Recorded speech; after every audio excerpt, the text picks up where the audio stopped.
I'm going to talk about child sexual exploitation today, which is exploitation outside of the family. In the UK, research tells us that 60% of all child abuse occurs within the family setting. That's still the case. But in the United Kingdom, we have the emergence of child sexual exploitation. And I just wanted to turn to Nelson Mandela, a real hero of mine, who said, "The most vulnerable citizens in our society, a life free from violence and fear." And I think that's what we should all strive for with the whole world. I really do. I'm going to show you, just before I do start, I better explain who I am. I have 30 years experience as a police officer and 20 years as experience as a police officer in child protection. I've infiltrated paedophile gangs undercover. I've done surveillance and gone up through the ranks in the police service and retired as the head of the child exploitation unit within my own police force in the southwest of England. So I've dealt with some pretty horrific cases. I'm going to share some of them with you today. Some of the things that I will talk about you might find a little bit upsetting, but hopefully not. I'm going to start off with a video clip from Bernardo's, which is a children's charity within the UK. And I think it really focuses our minds on exactly what we're here to do today.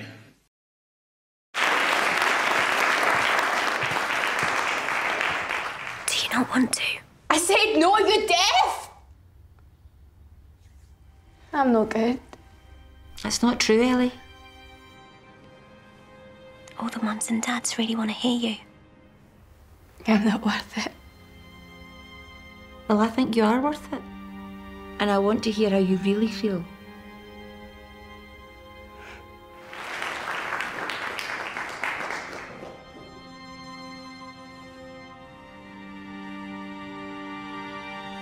He abuses me. And he makes me do things. He makes me do things I don't want to do. I believe you, Ellie. And together, we're going to find a way to make this stop.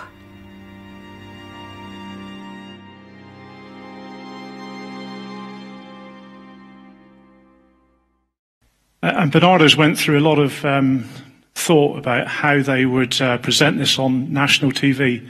And that is being presented every day on every advert which follows every programme within the UK. So people are now seeing that day in and day out about the abuse of children. So I think it's really positive. So what is child sexual exploitation? And we've defined child sexual exploitation. This looks like an awfully lot of writing, but what we've decided in the UK is that child sexual exploitation is everybody's problem. It's not just the police.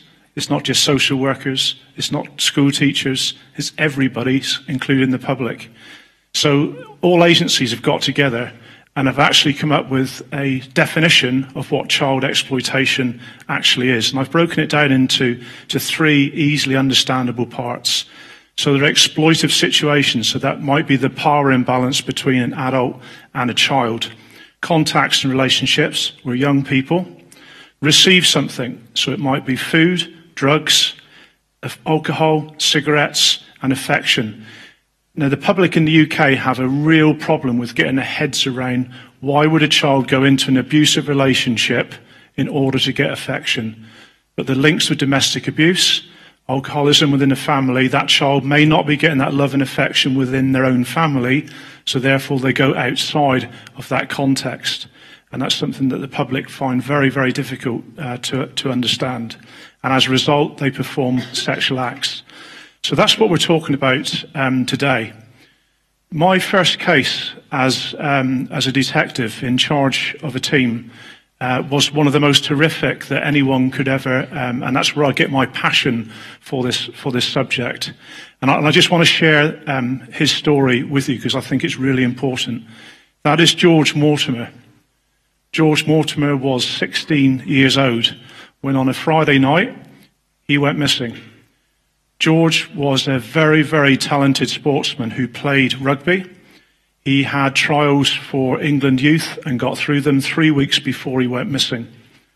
And the police response in '99 was that George, he's 16. Why do we go bother looking for a 16-year-old? He's probably with a girl, probably having sex, probably gone to a party, so therefore we're not going to put any resources into trying to locate George's anywhere in the country. Well, I came in on a Saturday morning and I then took over the missing person inquiry because he hadn't turned up for a whole day. And I went round to see Mum and Dad. And I'm still in contact with Mum and Dad to this day.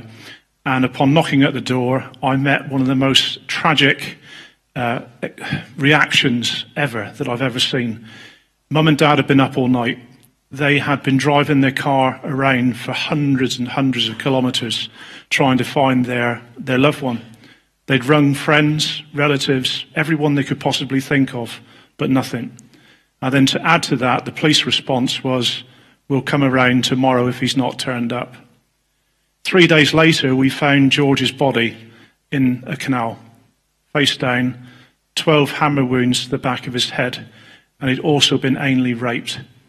Huge police investigation then started, and we arrested 2 perpetrators, Darren Collins, Peter Andrew Barker. I still remember their names without looking at the notes. And we charged them with 48 male rapes. 48. So not only was the murder, there was also the exploitation. And this is another thing I need to get across to everybody. Today you've heard things happen to girls. In my experience, it happens to boys as well. So we need to make sure that we don't exclude boys from your deliberations today. So please remember George Mortimer. His mum and dad are aware that I'm speaking today, and they will also be watching. So to them, I thank them to share George's story.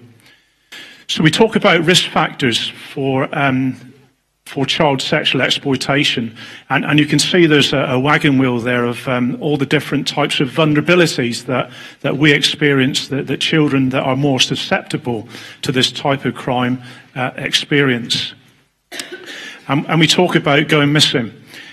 Scott and Skidmore in 2006, Bernardo's in 2013, all different parts of research, were all saying that going missing is the most immediate indicator of vulnerability of child sexual exploitation. And again, there's been some snapshot data done which suggests that over half the young people currently being worked on, and they went missing 10 times. So the police go and find them once and twice and 3 times, keep on bringing them back. It's unbelievable that we're still doing this. And more links to the missing. In the UK, let's go back. In the UK, over 100,000 children and young people go missing every year. They go missing. And some things to point out to you. 1 in 9 are sexually assaulted. 1% commit suicide. And, sound's going. The way that I used to sell this to my senior management, I call the senior managers grown-ups. I don't know if you do the same here, but I said to the grown-ups, look how much this is costing you. Every time we go and try to find a missing person, it's costing £1,000. I'm not sure how many euros that is. £3,000 for a high-risk missing person. And in the UK, at any one time, 6% of all police resources are involved in a missing child investigation. 6%. So again, with the spending cuts that we're experiencing, I'm telling my grown-ups and managers, let's do something about missing people. Let's reduce that, and then we could actually save a lot of money. And we move around the spectrum. Alcohol and drugs. There is not one case that I dealt with in the last 20 years on child sexual exploitation that did not involve drugs and alcohol. Older boyfriends or girlfriends. Sorry, older friends or boyfriend. Again, we need to get it. I think child sexual exploitation, it's difficult to deal with because it's become part of our culture. That it's okay, it's always happened, and things that have always happened in our culture are very difficult to change, aren't they? Domestic abuse, for example, being one of them. It is not appropriate that a 13-year-old girl has a boyfriend who's 45. It's not appropriate in any society. Involved in crime, research in the United Kingdom tells us that 50% of victims in child sexual exploitation are committing low-level crime, antisocial behaviour, stealing cars, stealing things from shops. That's a massive amount of children that we're treating as criminals, who actually, if we drill down further into their backgrounds and actually ask them why they did this type of thing, we may find that there is child sexual exploitation taking place. I keep on moving on, I do apologise. Breakdown in family relationships. We talked about why children will actually go to an abusive relationship.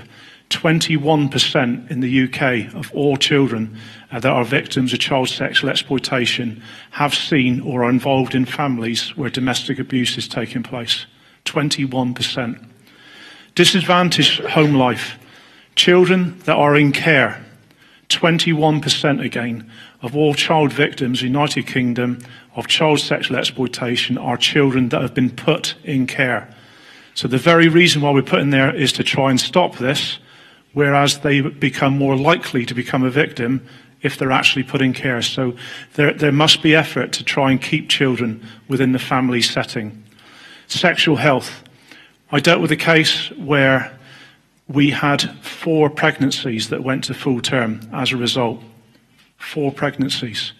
And those of you that are mums, at 5, 6, 7 years old, when your children are asking those inquisitive questions, where did I come from?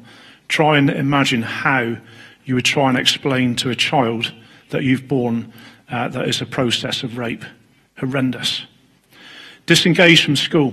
It used to be the case in the United Kingdom that if a child messed around at school, that they didn't do what they were told, they were excluded automatically.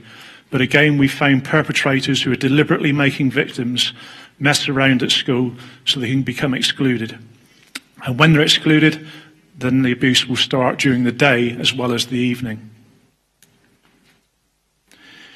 There are many other risk factors as well, which I don't have time to go into today, but for example, mental illness, a loss in the family, a death, all those things which tend to make a child more isolated than other children seem to be the main vulnerabilities that I come across, or the work that I came across in my agency. So we've dealt with the vulnerabilities. So the vulnerabilities that we've talked about are those things that make a child more susceptible to child sexual exploitation. Now move on to things that we should be looking for in children that are actually suffering child sexual exploitation. And research tells us that we should break this down into emotional, education, identity, family social relationships, and health. So if we deal with the emotional side, the indicators that children are actually displaying to us that are being abused, temperamental problems. Now, I'm smiling because I'm a dad and I've got 2 teenage lads, and I know that they have temperamental problems. So don't always think that because a child is messing around or got temperamental problems that they are being abused. But it should be questions that we should be thinking about. Is this child being abused? Is this child being exploited? So mood swings, secretive behaviour, going around with the wrong group, the petty crime, all those things that we've talked about just now. Education. Why is the child absent from school? Why is the child truanting from school? Why is there a lack of interest, frequent poor behaviour? And a change in performance is another key indicator as well of child sexual exploitation. So you may well see that a child is doing okay at school, and then for absolutely no reason, it goes. And the attendance goes, and they stop performing in school to the standard that they were before they were being abused. Identity, unexplained gifts. And in the UK, we've just done some research in regard to the most common gift that perpetrators are actually giving their victims. Guess what it is? A mobile telephone. So if any child has got 2 mobile telephones, please start to ask some questions, because the child will not be able to afford a mobile phone without the assistance from a parent, possibly. We call that in the UK a dirty phone. So that's the phone that the perpetrator is making contact with the victim on. That's the one that's kept a secret from everybody else. Again, family and social relationships, estranged from the family, hostility towards the family, aggressive, missing, home late, all those things that you see on the visual in front of you, all could be those visible signs of child sexual exploitation. I'll go back. Health, alcohol abuse, physical injuries, sexually transmitted diseases, pregnancy, abortion, sexualized behavior and changes in physical appearance are really key indicators. And in the UK, we've made massive progress in regard to making protocols to force agencies to work together. But as you can see there, we still have some issues whereby some children still slip through the net. But we're doing so much work now and trying our hardest to make sure that we get things right. So locations and victims, where does this take place? Well, who are the victims? As I said earlier on, remembering George, boys and girls, teenagers with complex needs. And I will say it, and I don't care what I say sometimes, you need to change the age of consent in Estonia. 14 is too young. The age group that we're talking about here at the bottom, that we're finding in child sexual exploitation, the main age are 13 to 15-year-olds that are exploited for sexual purposes. Teenagers' complex needs, that many of the victims that we deal with in the UK are already known to us through social services because of care procedures and the rest. It's not a race issue. It's not linked to an ethnic origin. And that's sadly what happens in the UK, is that lots of the media tend to concentrate on this being an Asian problem, but it's not. It happens in every community. And actually the main perpetrators are white Europeans. That's within the UK. It happens in towns, cities and rural areas. So it's everywhere. Again, I make the point about boys and young men being exploited. And now we have helplines in the United Kingdom where boys can actually ring to get help and advice. And what we do in the UK is, society does to tend really is to look at them as criminals. And often I've heard conversations to say that this victim is not a victim really, he is just exploring his sexuality. I don't know if you've heard the same in Estonia, but that's just not the case. So we've got help groups. Where is it taking place? Hotels, taxi ranks, arcades, cafes, bus stations, takeaway food stations. McDonald's is very, very key, and we're doing some work now with McDonald's in the UK so that managers and their workers are actually looking out for this type of behaviour. And the internet, I'm not going to go into massive detail about the internet because you've just heard a presentation on the previous thing.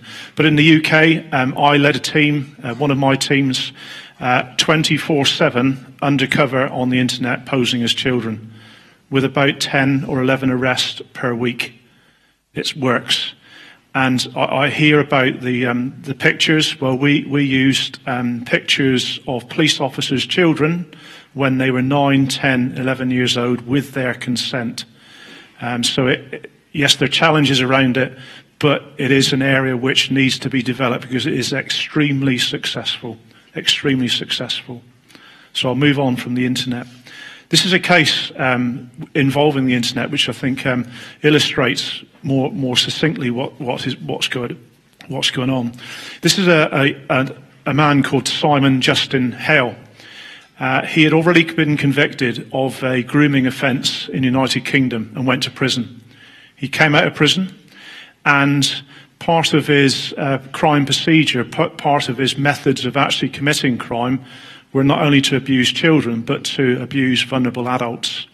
And this particular lady looked after him. He came into her house and he offered her food, accommodation, and then sex.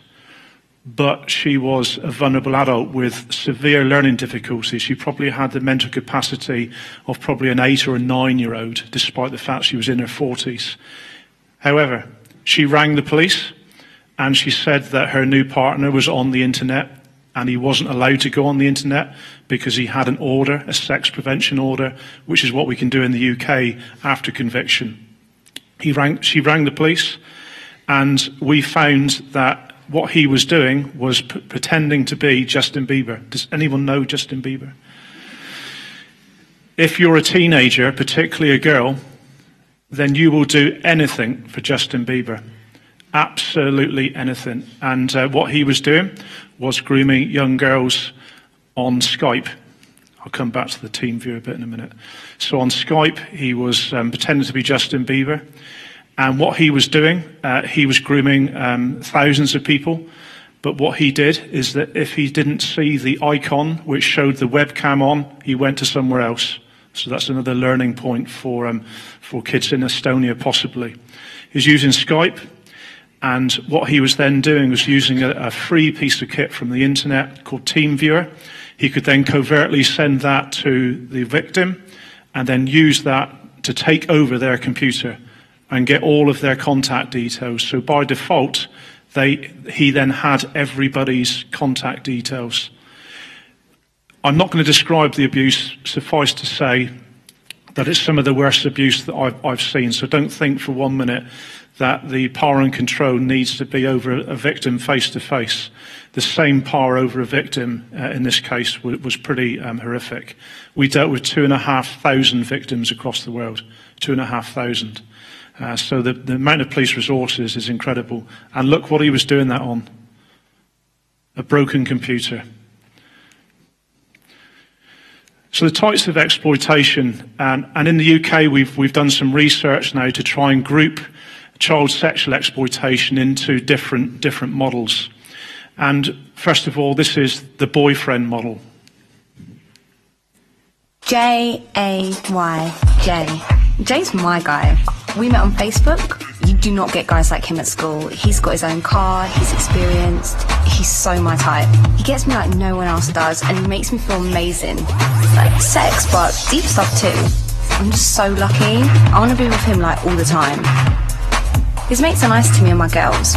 We can drink at theirs and do a bit of coke if we want. I mean, they get mad horny when we dance. I know Jay's only got eyes for me though. My mum does not get my life. Oh, I hate being at home, so I just stay out. Jay's brother's well nice. I mean, he gave me 100 quid the other day. He always sorts me out when I'm skint. We smoke weed and sometimes do stuff together, but Jay doesn't mind. He's cool with whatever. Slags at school keep saying my guy stepped to them, yeah, and that he's playing me. They're such tramps. Jay wouldn't even do that. We go for drives, and the way he looks at me, I can tell he loves me. I mean, he wants me to move in with him. Things are moving fast, but that's what I want. I hate everyone apart from Jay. I hate his brother. He just tries to get me wasted so he can have sex with me.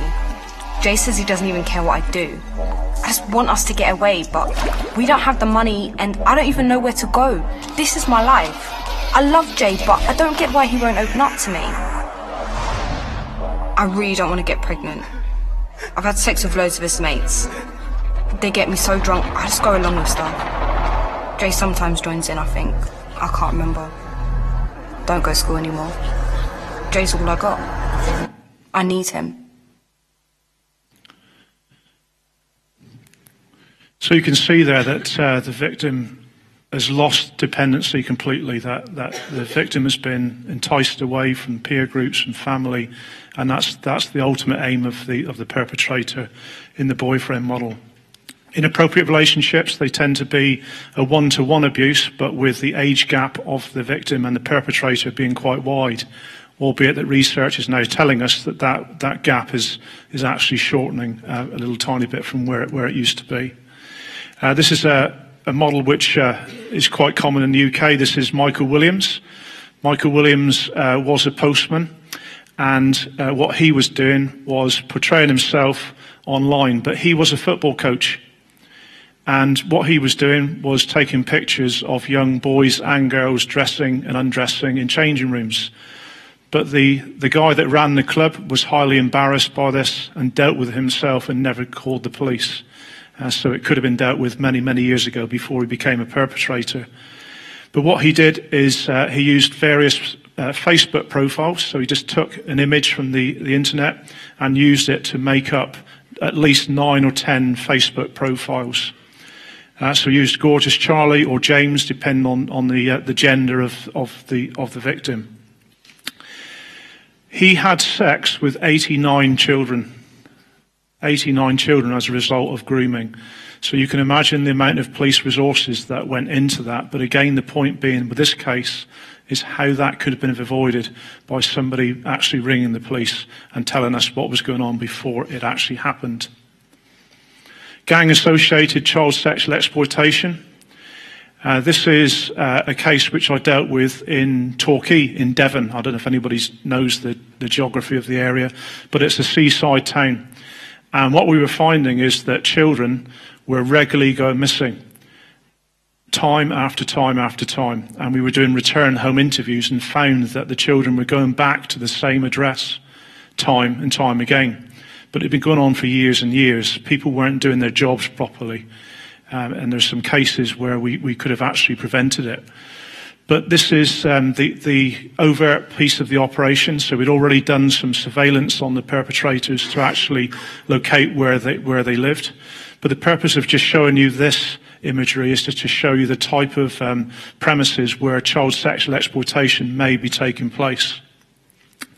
The intelligence that we had was that this perpetrator was raping missing children, and he had built a bed by the front door in order that he could rape children and then put them back on the street. They were so keen that they were to try and get away with this, they never thought they'd be caught, is they actually wrote the names of all the victims on the walls. They were particularly violent. They went around smashing the walls up, but also went smashing kids up as well. And we dealt with children that had broken fingers and broken toes, where they didn't do what they were told and they just snapped their fingers. And then they conceded to rape. A real horrific force being used on those children. As I said, 4 pregnancies went to full term. 4 pregnancies. They used to be induced by cocaine, heroin, cannabis and alcohol. And they used to mess themselves, used to wee and poo in their underwear. And they'd be made to wipe themselves up with their own clothing. And that's part of what we found in the house. That is where 146 children between the ages of 12 and 15 lost their virginity. 12 and 15-year-olds. We should not accept that in any society. Peer-on-peer exploitation, we mustn't forget that as well. This is not all committed by adults. You will have children that are actually preying on other children. And in the service that I help to run, over a quarter of our clients are actually abused by children under the age of 19. So again, that's another area that we mustn't forget about. Organised network. This is another example of an organised... Am I doing okay for time? Oh, he's not put a notice up yet. Yes. I was just waiting for the notice to come up. Good. This is... he's my friend. We had a glass of wine last night, so he's not going to put the sign up as quickly as other people. This is a gang-associated violence, and where's the pointer? This guy here called John Barrett was already in prison for 26 years, really abusing his own child.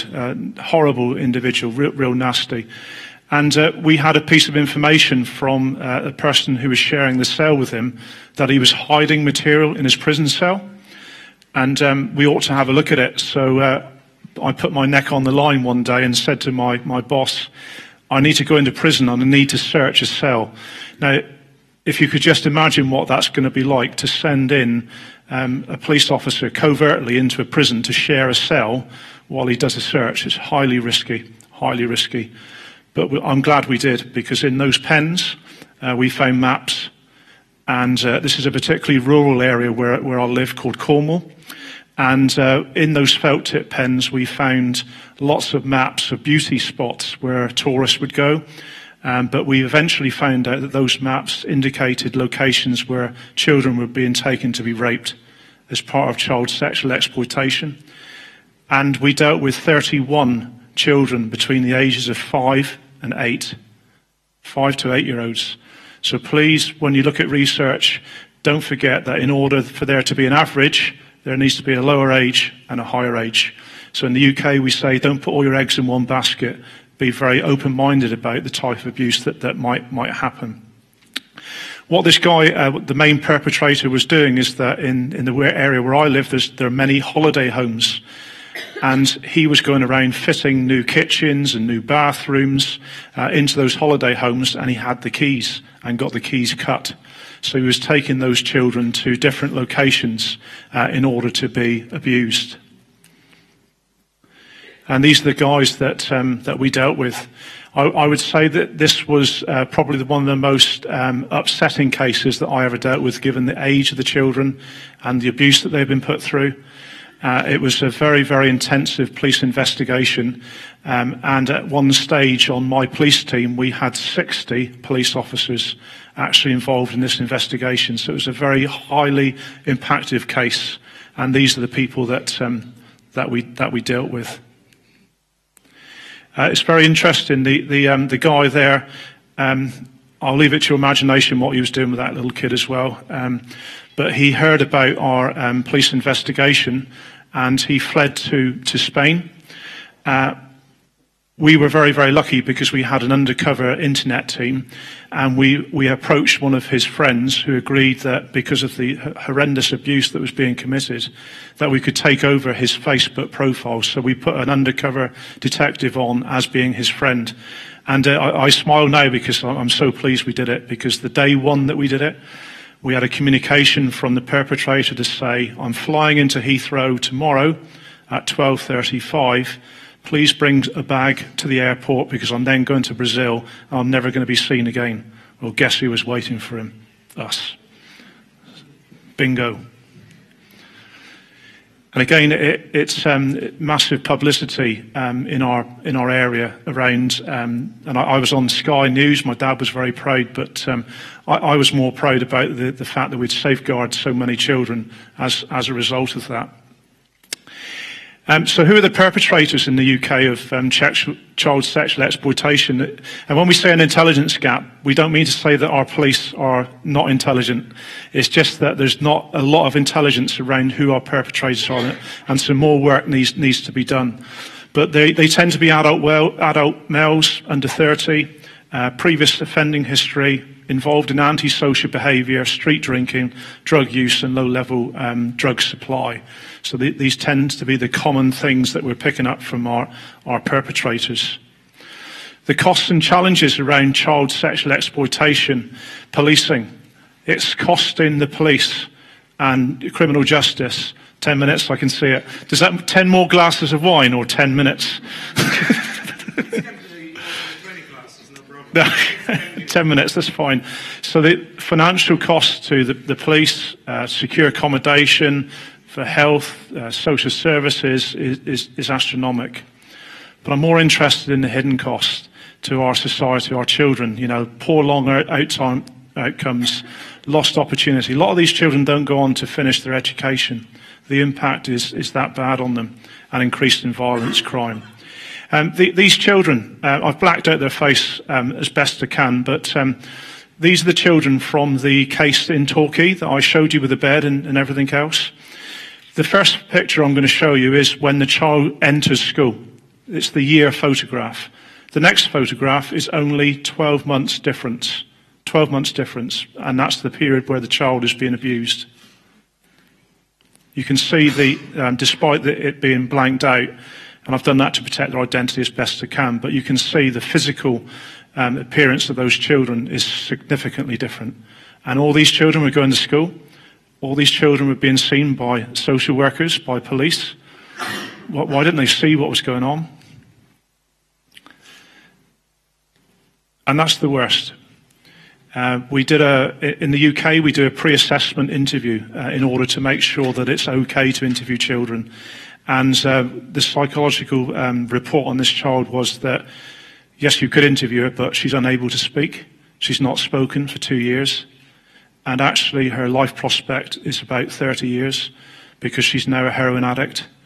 that she's unable to have a child, that her organs have been so damaged by being raped every day, 24/7, 365 days a year for 3 years. The impact on her I think the perpetrators should be tried for murder rather than child sexual exploitation, but that's just my view. So why is this happening? Well, it's the failure to intervene at an early stage. That's the key. If there's any message you take away from me today, is that we must intervene much earlier. We mustn't allow these things to develop. And at the moment, it's just a crisis, isn't it? We all jump in and a police investigation, and that's it. The impact is obvious: mental and physical health, capacity and ability to be a parent. That's the impact of this type of abuse on our children. Key challenges are around, again, Scott and Skidmore, 2006, they said that children don't acknowledge their own exploitation. They don't realise they're being exploited. They're needy for attention, love, and actually they have little adult support and believe that they're better off looking after themselves. And those are the three key things that are challenges around this area. There are lots of myths around child sexual exploitation as well, that it's hidden. But actually it's hidden because we're not looking for it. That's the main reason. It's not hidden. So if we're actually proactive, as it says there, if you don't look, you won't see it. Myths that we're dealing with troublesome streetwise children. We need to get that out of our minds, that they are victims. Despite what they might tell us, despite the way they might react to us, we need to persevere. They're impossible to reach.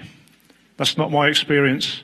If you think laterally, and what we have in the UK is that we have trained our child protection specialists to be able to interview children, and they work with a social worker. You cannot interview a child in the UK without a social worker being part of the interview. And it's now very, very common in the UK, particularly where I left, is that we now have joint police and social work teams. So in the team that I used to supervise, we've got 3 social workers that work exactly in the same office as the police. They do exactly the same things, and they share all the information with the police, including covert information. So they're now a massive part of the team. It's never too late. I've dealt with lots of historic child abuse cases, and the main reason is that in the UK we've got an expression that says a leopard never changes its spots. It will carry on being a perpetrator, and that's why we need to keep on with those scale of investigations. This is from one of the victims of the Torquay case, and it illustrates quite nicely the fact that many people in society believe that they're uncooperative kids, that we shouldn't listen to them, and they're not worthy of any attention. But this is a statement that this particular girl wrote and sent to the judge without us knowing. And I think the bottom sentence is the most poignant for me. I want to be like a normal girl, but I'm not allowed because my childhood was snatched away. Childhood snatched away? Just very, very quickly, legislation, I've not seen a note go up yet.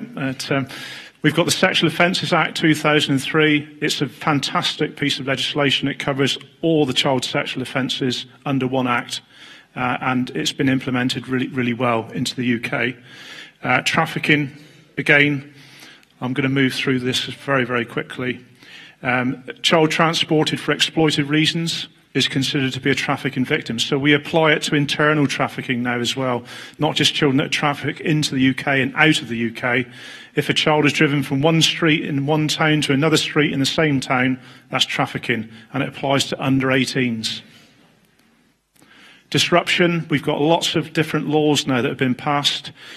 We've got abduction notices which can be served on perpetrators where missing people keep on going, and we can then arrest them on suspicion of abduction if they are found in with those children, even if the child says, I want to be there, provided we've got a statement from the parent or a care worker that we can arrest them. We've got sexual offence risk orders, so they don't need to be committed or convicted of a criminal offence. We can actually use information that we have to present to a judge who will then issue a prevention order, for example, to stop that individual being alone with a child under the age of 18. So we use lots of disruption tools. We can close hotels. So if we know that there's child exploitation taking place at any premises, which might be a pub or a nightclub or a hotel, then we can close it. The police can go along and close it. So significant power is being placed on the police. And sex offender disclosure orders, if there's a registered sex offender, then the public are allowed to go to the police station and find out where they live. It's very, very early days for that yet, but in England, we have a registered sex offenders list where we. Oh, he's going to come. He's coming. It's very, very good. I'll mow through. Change of approach. I'm going fast. That was going to be a video, and there's questions. Thank you. There is a present. Oh. Thank you. Thank you, I Simon, wish the wife had not seen this, because she's going to expect these home now, isn't she? That's for sure. Yes. Thank you for your presentation. Thank you. Thank you for your work, what you did in England. Thank you.